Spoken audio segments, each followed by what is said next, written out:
Imagine this. November 2018. Suddenly, news breaks that rattles the entire world. The first genetically edited babies, twin girls, using CRISPR, born in China. It wasn't just a headline, was it? It felt like a seismic shift, a real ethical earthquake. Exactly.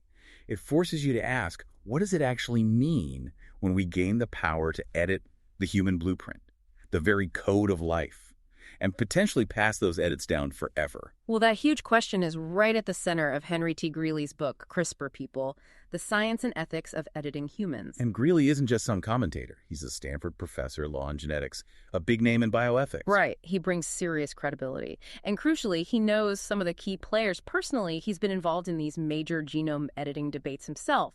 That gives his perspective, a real authenticity. That firsthand knowledge makes a difference. So our mission today is really to dive into this important book with you. We want to unpack Greely's analysis, the science, those thorny ethical dilemmas, and what this all means for society. And just so you know, you are experiencing a unique two-host AI conversation powered by Google's NotebookLM for deeper, more dynamic book analysis. Okay, so Greely wrote this book because of that 2018 announcement, right? It was a direct response. Absolutely. The international uproar was immediate, and Greely felt compelled to address it. It wasn't just another scientific step. It was a profound moment, a real line crossed historically and ethically. Let's clarify those terms, maybe. CRISPR, what is that exactly in simple terms? And germline editing, because they're key to why Greely is so concerned. Good point. So think of CRISPR as like super precise molecular scissors. Scientists can use it to cut and paste DNA sequences. It's been revolutionary for genetic research. Good. The scissors part makes sense. Now, germline editing, that's the really critical piece here. It means making changes to DNA in sperm, eggs, or embryos. Changes that won't just affect the individual, but could be passed down to their children and their children's children forever. So it becomes part of the human inheritance. And that's what He Jiankui, the scientist in China, did. That's right. He targeted a specific gene in the twin girls, aiming to make them resistant to HIV. Greely's book walks you through that whole story, the babies, the CRISPR science involved, He Jiankui's motivations, his actions. And the massive backlash from scientists worldwide. Yeah, the backlash was huge. But Greely goes broader, too. He really digs into the ethical questions, the legal gaps, the societal impact of messing with the human germline. What I found interesting is how he doesn't just report. He informs, yes, but he also interrogates. He pushes you, the reader, to grapple with these really tough questions. Definitely. He provides critical commentary on the He Jiankui case. He doesn't pull punches about how ethically problematic it was, but it's always backed by solid analysis. You get a real sense of his purpose. It's partly a warning, isn't it? A call to really think carefully before we rush further into heritable editing. Exactly. The tone is fascinating. It's authoritative, very knowledgeable, but also critical. It feels immediate, almost like journalism, but with deep scholarly grounding. He wants you to understand the true stakes. Who is he trying to reach with this book? It feels pretty accessible, but also detailed. Well, he's aiming quite broadly, I think. Scientists, certainly, ethicists, Yeah. policymakers who desperately need to figure out regulations, but also, importantly, just informed people, anyone concerned about where this technology is heading. He does a good job of keeping it clear without dumbing it down. That's a real strength. He manages to connect on both an emotional and a logical level. Pathos and logos, right? Yeah, talk about the emotional side. He really emphasizes the very questionable consent from the parents involved. That hits hard. It does. He makes you feel the weight of it, the shock of this kind of human experiment.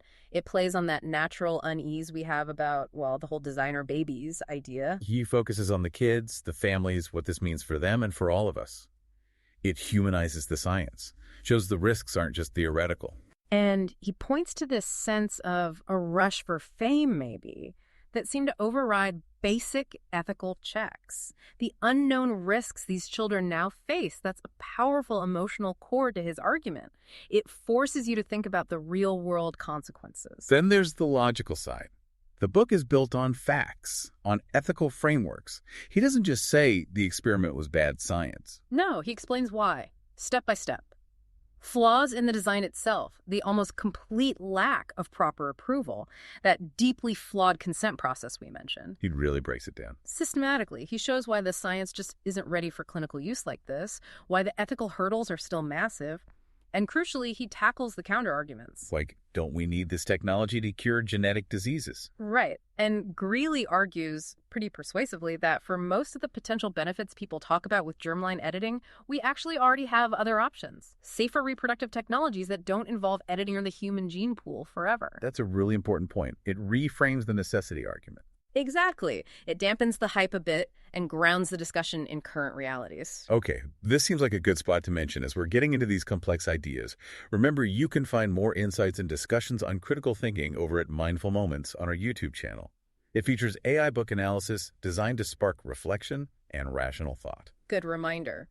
So let's talk about how Greely makes all this complexity so relatable, because he really does. He does. The writing style is key, I think. It's very clear, almost narrative. He tells the story, even when explaining the nitty-gritty science. He uses analogies really well, doesn't he? And hypotheticals, things that help you grasp difficult concepts without needing a PhD in genetics. Like comparing gene editing to word processing, but then immediately pointing out the huge difference. There's no undo button for the human genome. Exactly. And he's precise with his language, germline editing, CRISPRed babies. But he always explains things in a way that someone outside the field can follow. It's a careful balance. And the imagery he uses sometimes really sticks with you. Phrases like, the world was scandalized, or the backlash was immediate. It conveys the feeling, the atmosphere around these events. It does. Structurally, the book is also very smart. It guides you logically. How so? Well, it starts with the big event, the CRISPR babies announcement. Then it zooms out, gives you the scientific background, the history. Then it dives deep into the ethics and societal impact. And finally, it looks forward, lessons learned, future paths. So it builds your understanding layer by layer. Precisely. It makes the whole complex issue much easier to digest. Yeah. And he reinforces his main concerns throughout. You mean by repeating certain ideas? Yeah, you'll see words like reckless or immoral come up again when discussing He Jiankui's actions. It's not accidental. It underscores his judgment about the seriousness of crossing that line prematurely. He also uses questions effectively, doesn't he? Not just for interviews, but directed at the reader. Right, those rhetorical questions, like asking, what does the birth of gene-edited babies mean for science and for all of us? He's not just giving answers. He's prompting you to think, to engage in the debate yourself. That makes it much more engaging than just a lecture. And he connects it to history, too, like mentioning Dolly the sheep. Yes, those allusions are powerful.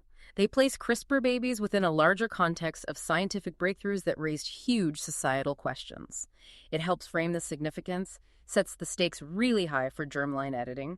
So overall, do you think Greely accomplishes what he set out to do? I'd say definitely. He demystifies the science incredibly well for non-experts. He conveys the sheer complexity of the risks and responsibilities involved, and he absolutely succeeds in pushing readers, pushing you to see both the potential and the perils here.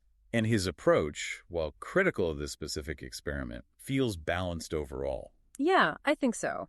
His coverage is comprehensive. It really helps inform the public debate and policy discussions. Even though his own ethical stance on how it was done is clear, he presents the different facets fairly. His core argument seems really solid, logically. It is. The risks currently outweigh the benefits for germline editing. We absolutely need broad public discussion and strong global guidelines before going further.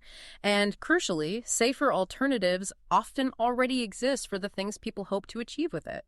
The ethical analysis feels robust, too. He keeps coming back to consent, risk, regulation. And the role of the scientific community versus society in setting these boundaries. He's not just describing the problem, he's advocating for a process, a way for us to figure this out collectively. And it's all backed up, right? It's not just opinion. Not at all. The book is packed with evidence interviews, policy documents, conference proceedings, scientific context. He uses expert testimony, official reports, plus his own deep knowledge from being involved in the field. It makes his case very compelling. So the ultimate message seems to be a call for caution, deliberation. Thoughtful, collective deliberation. That's the key takeaway for me. Greely insists that science has to face its responsibilities to society, openly and honestly, before we fundamentally alter our own species. It's a heavy thought, a really important one. Which leads to a final question for you listening right now. Given how fast biotech is moving, what kind of global oversight, what ethical frameworks do you think we actually need for human gene editing, especially thinking about the generations to come? A lot to consider there. Remember, you can find more insights and discussions on critical thinking through Mindful Moments and all of our podcasts. And don't forget to click the link on screen for the in-depth book summary. Please subscribe, share, purchase via the link if you're interested, and most importantly, keep thinking critically about the future of humanity and science.